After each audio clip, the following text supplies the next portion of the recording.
Good morning mga idol. Bumili po ako ng punla para maitanim natin mga idol. Okra, sili, saka talong mga idol.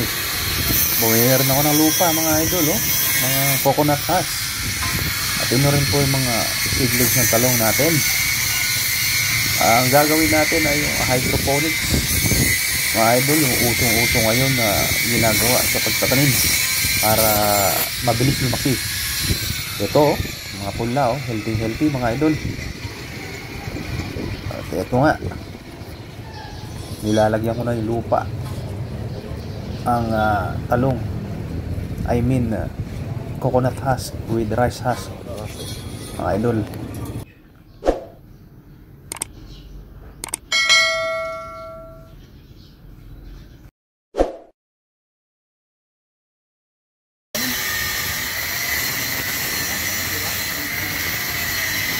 Marami na akong natatapos mga idol. Malapit nang maitanim lahat ng mga talong natin mga idol. Tatanim po tayo dahil napakamahal po ng talong ngayon. Pag may itanimin, may aanihin, sabi nga mga idol. So kahit sa backyard lang po magagawa nyo ito.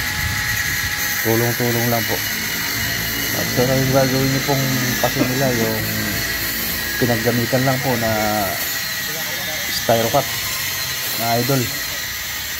Huwag nyo pong itatapon at magagamit po yan sa pagtatanim.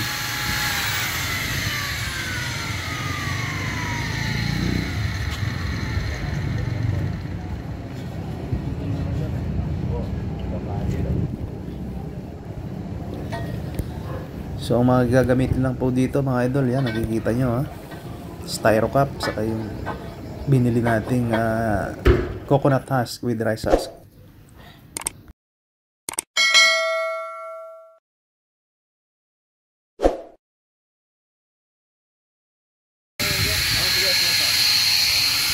So mga idol, ito na, nakikita nyo na yung ginawa natin na pang hydroponics.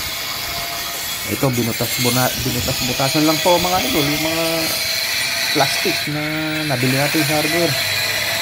O ayan, nakapresto na yung mga talong natin. So ganyan po ang style ng hydroponics. Lalagyan lang po ng tubig yan, paikot-ikot. So hindi pa natin natatapos, maglalagay din po na tayo ng makina dyan mga idol para magpaikot-ikot yung tubig dyan. Update ko po kayo lagi pagka lumaki na itong mga talong natin at ready to transfer na. Pag malaki na po ito, itatransfer po natin, hindi po dyan talaga mamumunga. Lilipat po natin yan sa lupa, palalakihin natin at palalakasin lang dyan mga idol. So nakikita nyo, lalagyan natin lahat yan pati sa taas. Ilang pirasong talong yan mga idol.